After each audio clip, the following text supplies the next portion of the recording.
Hey, thanks for joining me today. I'm really excited to speak with my friend Michael Klassen. He is the head of Illumify Media, and he's got an extensive background in publishing and books, ghostwriting. He has seen, I would imagine, it all based on what I know. So I think you're really going to enjoy this conversation I have with Mike today. So Mike, thanks for joining us today. It's a pleasure to be here, Valerie. Thank you very much for having me. Yeah. So, okay, we first met.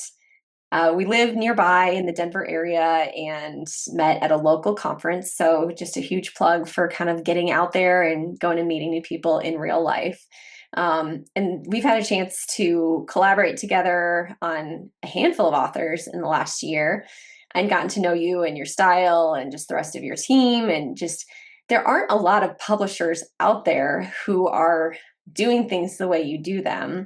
And I think it's really refreshing. So maybe give people a little bit of a clue, just a little bit of the journey of how you got to this point running Illumify Media, and just a little bit of background because you've done a few things in the book space. Well, I started out, I never intended on becoming an author or a publisher. I was a pastor for 28 years, and I loved being a pastor. About halfway through my pastoring, I was asked to ghostwrite a book for a publishing company, and it became a top 10 bestseller. And so all of a sudden, I'm writing books on my days off, and finally ran out of gas. I just couldn't do that, and I was ready for weekends off. So I resigned almost 11 years ago, and just started focusing entirely on writing and publishing. And I love in being a pastor, creating relationships with people. So the way that Illumify Media is set up is part of our culture is just getting to know our authors and becoming friends. And so, it's just makes it so much more satisfying.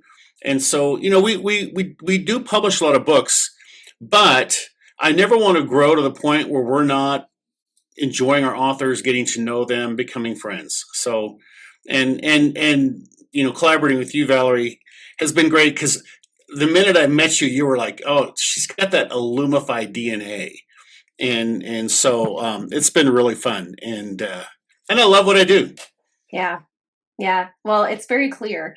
We've said on many calls that we've had that, I just am always so grateful to have met you guys. You guys have been great partners for me as well. And I think one of the things that I come across on the marketing launch side of the book process is I'm working with people that have come to me from all sorts of scenarios, whether they're just piecemealing it literally themselves and they have no idea what to do next, or sometimes people have these like big traditional publishing deals and they realize at the last minute that there's no marketing happening, there's no plan for the launch. And then I've worked with people all in between, and I've worked with a handful of people that just there's a lot of territorial energy sometimes around publishing. Yeah. I've experienced that a lot. Just a lot of kind of skepticism of or questioning of like, why are you asking these questions? And I don't get that vibe from you guys at all. So it was just when I met you guys, worked on the first few projects with you, it was just like, wow, this is a refreshing experience. So I'm curious because you guys see authors all day long, from every part of the process. What is probably could be one or two, but what are some of the biggest kind of misconceptions people have about publishing in today's world that you guys have to overcome on a regular basis with people that, maybe they just don't understand, or they think it's a different way, or just human nature kind of tends us to lean into certain things that may or may not be true? Right. Well, and I'll say part of the reason why I'm not territorial in the way that we do business is that people have shared with me along the way, people who were far ahead of me in the publishing process, they've Yeah. shared stuff with me, and I'm like, you know what? I mean, to use an overused phrase, freely given. I mean, I've freely received, and so I freely give, Yeah. and it's not mine, and so I'm always happy to share. And I mean, there's some proprietary things that we do that I don't share, but for the most part, people are kind to me. I'll be generous with them. So, Yeah. so the main thing I see that people assume is that they can do it themselves. Mhm. That all they have to do is I mean, they can do the whole process, and there's a bunch of little things in publishing that you can do, and none of them are exceptionally hard. But there's places where it falls apart, and so, and I speak at writers' conferences, and people walk around and they're showing off their books, and the book is cringeworthy. The cover doesn't look good. There's too much copy on the back cover. The typesetting looks like they did it in Microsoft Word, and it really drives readers away from you, rather than brings them to you. And so, and that's why the best-selling authors in the world, and I know some of them, they need a team of people. And I sat down with one author who has sold 20 million books, and we did a book with him, and we had lunch together. And so we're going through the process. I said, yeah, and then we'll move your book into typesetting. And he goes, wait a minute, what do you mean by typesetting? Here was a guy who had sold 20 million books, and he didn't know the typesetting process. And honestly, I had to hide my smirk because I was just like, what? Yeah. But but I've had other people that go, oh, I've got the typesetting, and the typesetting is that interior formatting.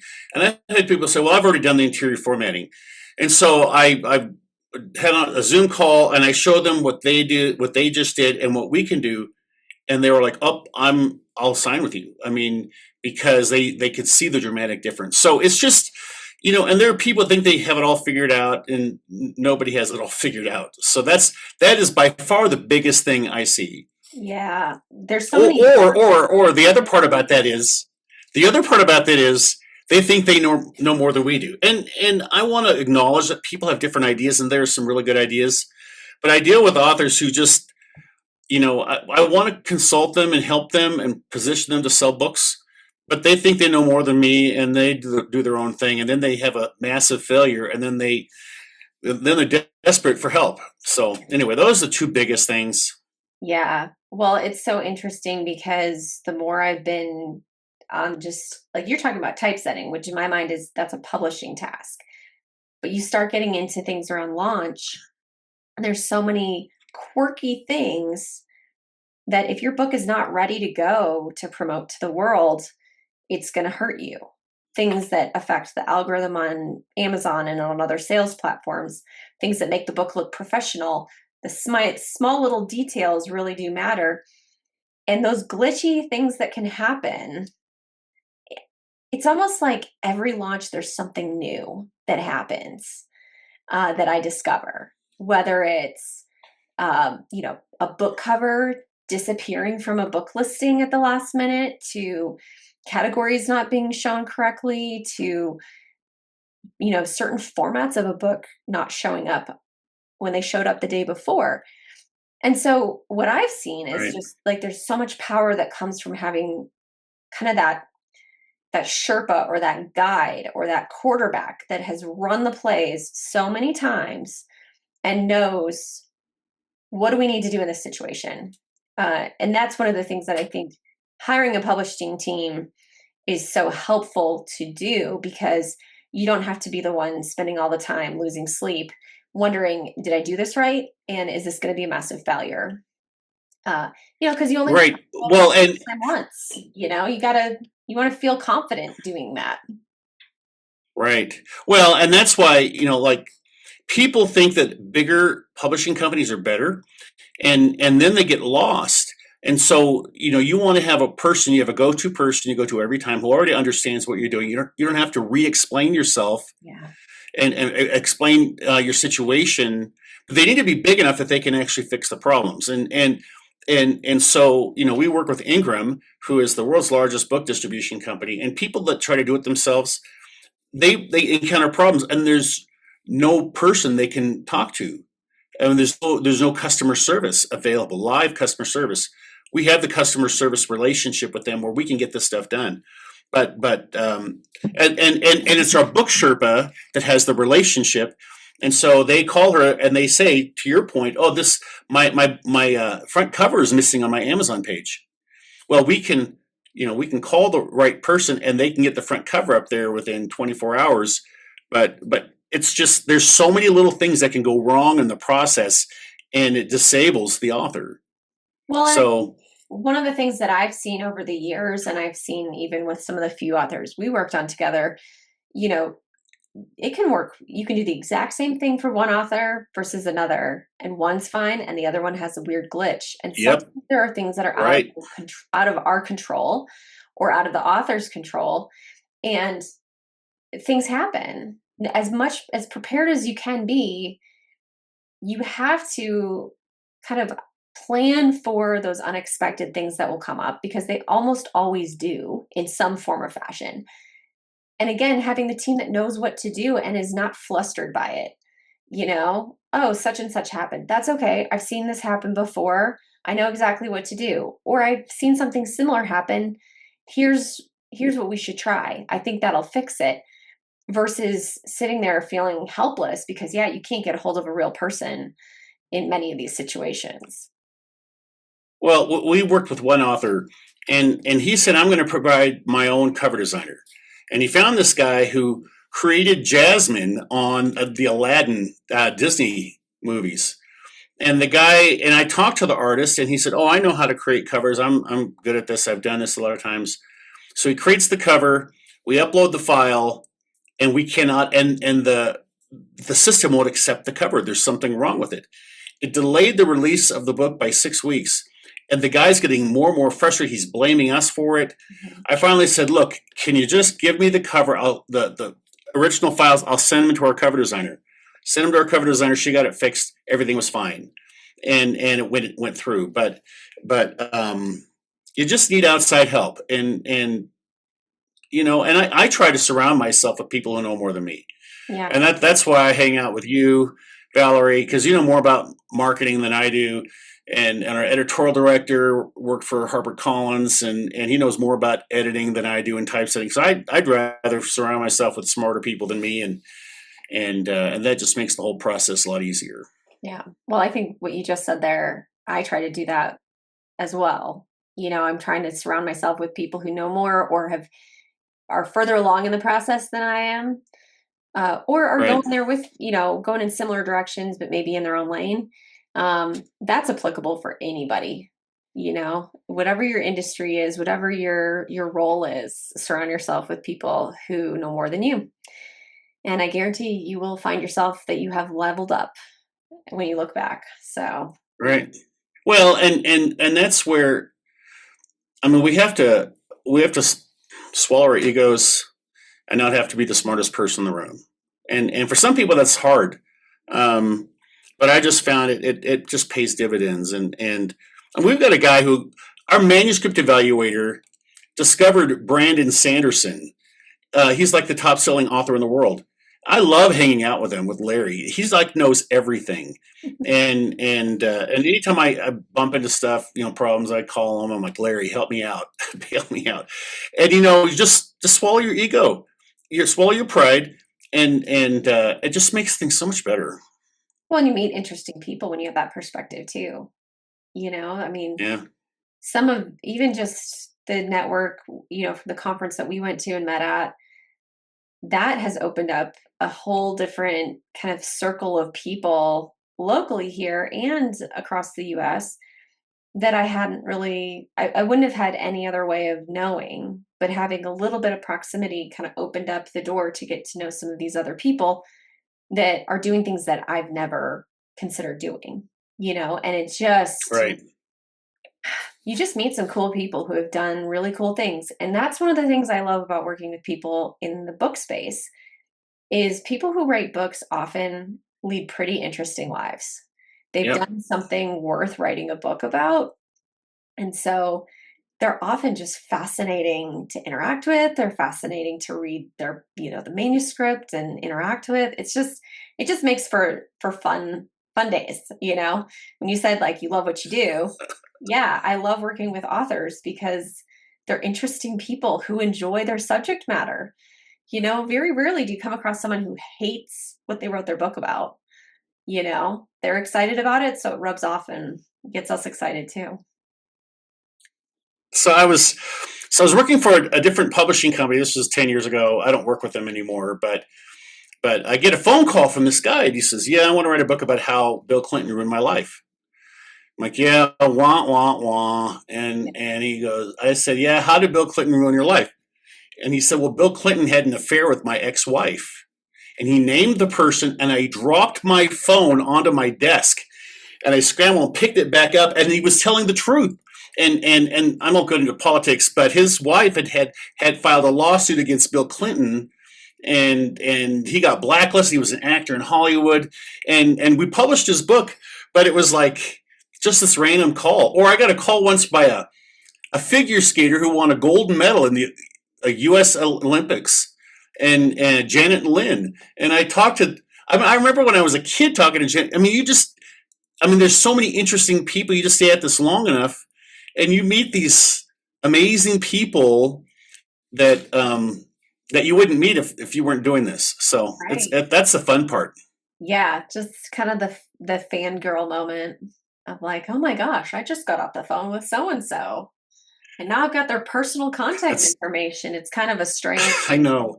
strange power move right there of like, what do I do with this? And the answer is usually Yeah, none, but but it does make for some fun interactions. So, yeah, right. what do you feel like is the biggest challenge facing authors kind of as we go, right now we're recording this here at the start of a year, and the last couple years have been really overrun by just a lot of technological changes. There's a lot going on. But what do you see as the biggest challenge for authors right now? Well, one of the biggest controversies is just the involvement of AI, artificial intelligence, in their writing. To what degree can they integrate it? I was reading a blog just today by one of the most famous bloggers in publishing. Every she puts out this newsletter every 2 weeks that I subscribe to, and every newsletter is about AI. And some publishers don't want any. I have been using AI since ChatGPT came out. Again, I wrote a book for president of an African country, an autobiography, and had to use it. And what are the ethics of it? And I come out and say I really believe the ethics of AI usage are going to change over the years, because it's going to become another tool that we use, just like a dictionary or a thesaurus. Hmm. And I don't use ChatGPT to do all my writing solely in a copy and paste, but I do use it for ideas, and I'll do some short form writing with it, but I have to still rework it. But I think that's the biggest controversy. And there are some publishers that are just crying that the sky is falling, and they need to figure out a strategy that incorporates it, or they're going to get left behind, because it's not. We've let you can look at it as like Medusa, and let the whatever the mythological character out, and you can't put it back in. Hmm. It is what it is. Yeah, the But I genie's think, out of the bottle. right, we've got to figure out how to use it ethically, also recognizing that ethics are going to change because it's going to become more and more accepted in society. Yeah. That's the biggest element. And there are some problems with ChatGPT and Claude and the other competitors, and they have stolen information, and they're going to have to pay for it. But you can't demonize it, because it's not going anywhere. It's going to be here for the long haul. Yeah. Yeah, it seems like it's the big white elephant in the room, or probably maybe the red elephant in the room. Everyone knows it's there. Everyone's talking about it.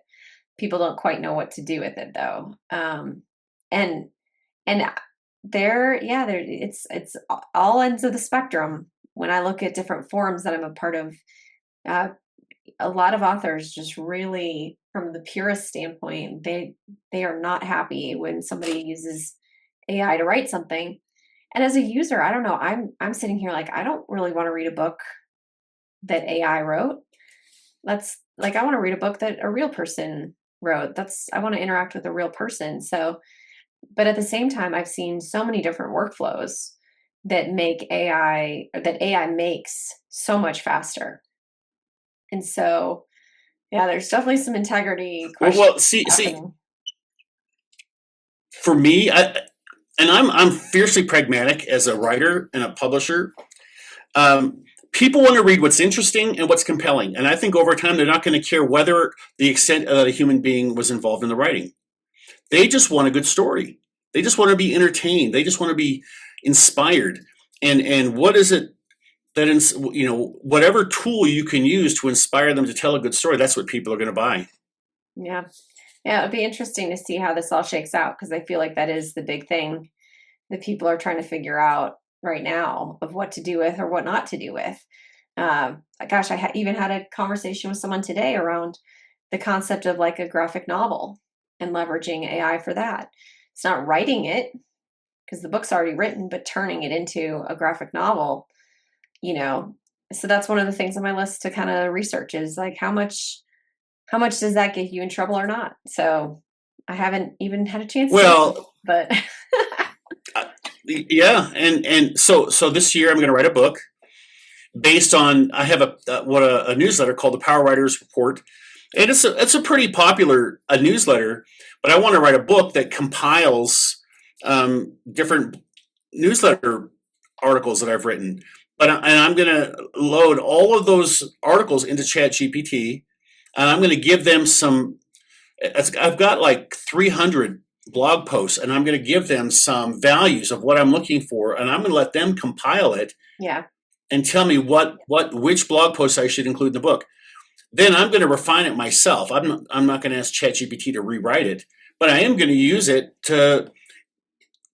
It's going to cut my writing time, my research time, into a third of what it would normally take, because it's going to read all the articles and it's going to know what my values are, and I'll look at it and I'll adjust it. But I am going to do it to write my book.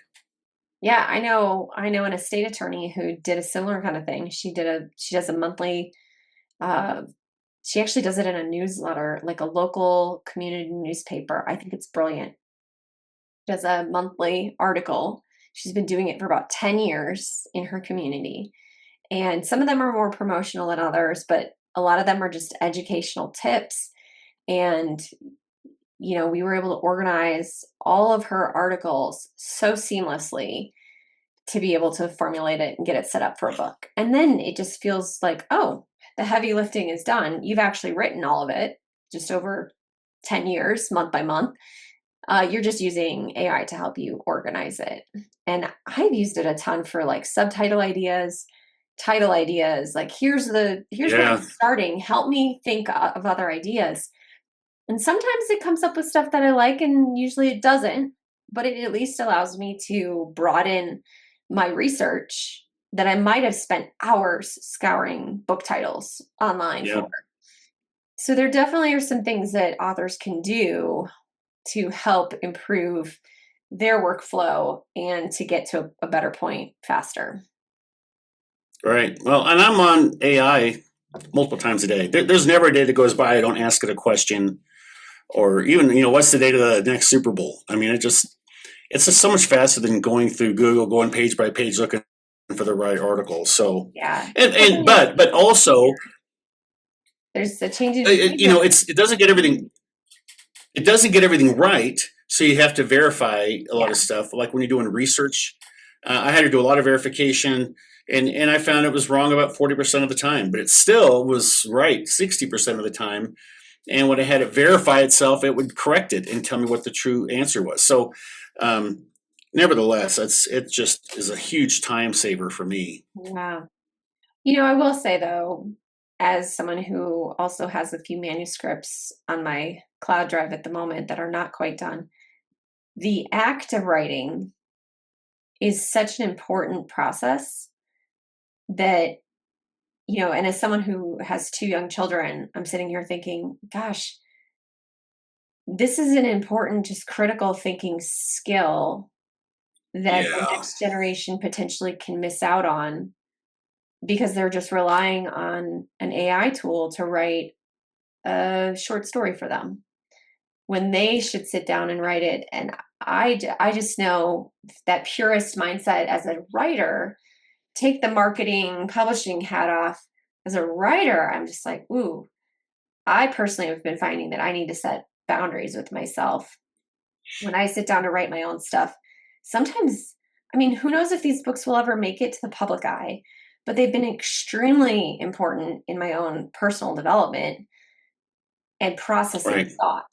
So it's an interesting thing to kind of think through. And I don't know, 20 years or so, years ago or so, we had to kind of navigate social media, setting boundaries for ourselves. And most of us don't do a great job of that, myself included. And I think this is going to be a new big test for everyone of like, how do you set the guardrails up for what you're using AI for? Well, every technological advance, you've gained something and you've lost something. Mm-hmm. So even you go back to when writing was developed, and people had to have amazing memories, and so there was a sacrifice in the memory Oh, interesting. of the in order to have something written down, because we didn't have to remember things anymore. And so even like in again my background as a pastor, in the Bible, the four gospels were began as oral traditions that were just passed on person by person. Memories were really good, and then those were then written down. With the advent of the automobile, there were jobs lost for people who rode, who were horse people, and they were, Mhm. and I mean, it's just over and over again. Every technological advance, you lose something and you gain something. And for me, my biggest concern is, and I remember I was about 2 months down the road with ChatGPT 3 years ago, and I'm like, this could really destroy our creativity.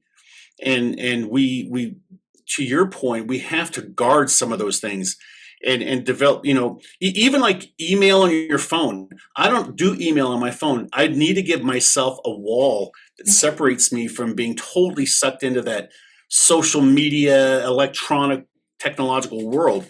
And so, I still need to spend time creating ideas, honing my writing skills that I will do apart from AI, because AI could easily destroy it. Mm-hmm.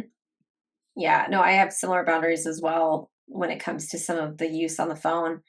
And I didn't have those necessarily 10 years ago. And I start to realize, oh, shoot, I need to protect some things. Like you kind of go down that rabbit hole a little bit too much. And then you realize I got to set some guardrails.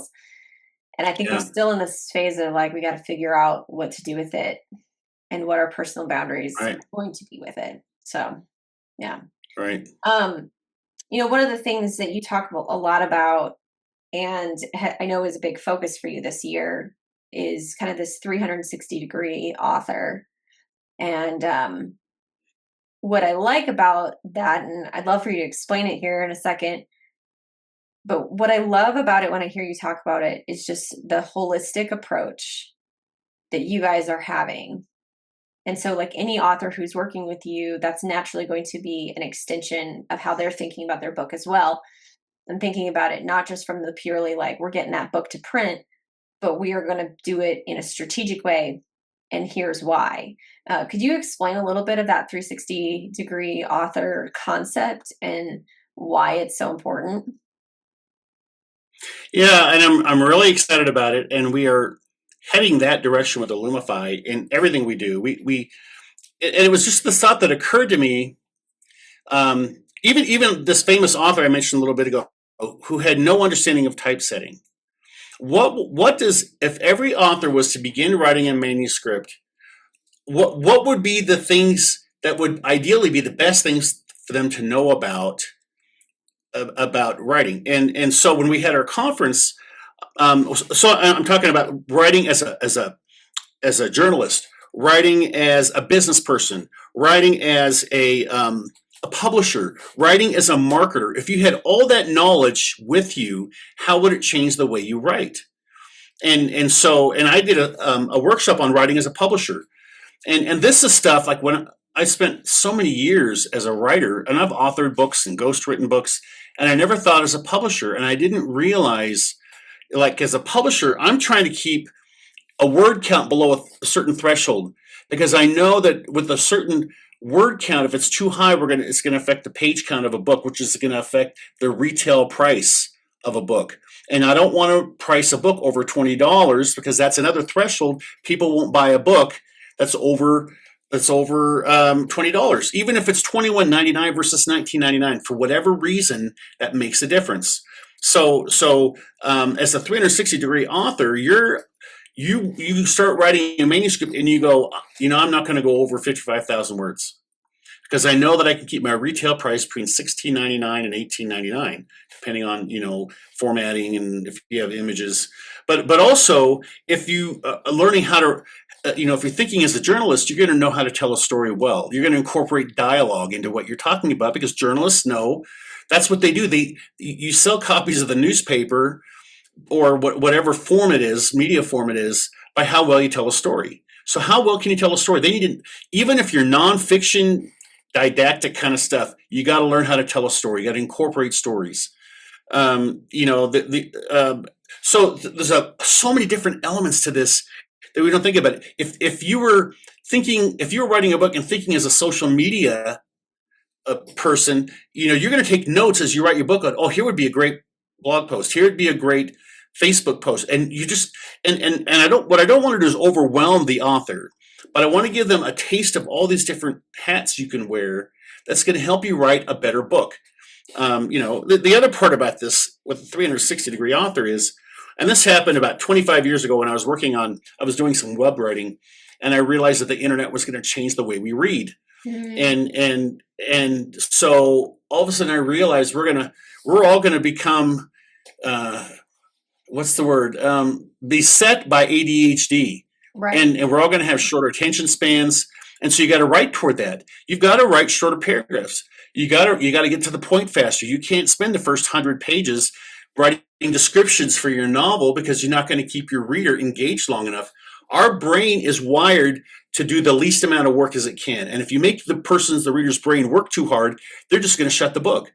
So there's brain things that go into understanding and becoming a 360-degree author, because you got to be focused on your audience and write to your audience and not write to yourself. Yeah. And that's another mistake that a lot of authors do. They write to themselves rather than to their audience, and they lose their audience along the way. And then they're only going to sell their book to, one person, maybe their family. The average book sells only traditionally authored book sells 18 copies. And it's just family members because they're thinking about the wrong audience. They aren't writing to their audience. So anyway, that's what the 360-degree author. We're trying to give you all the vital information that you need to know right at the beginning of the manuscript, so you don't go off on a tangent.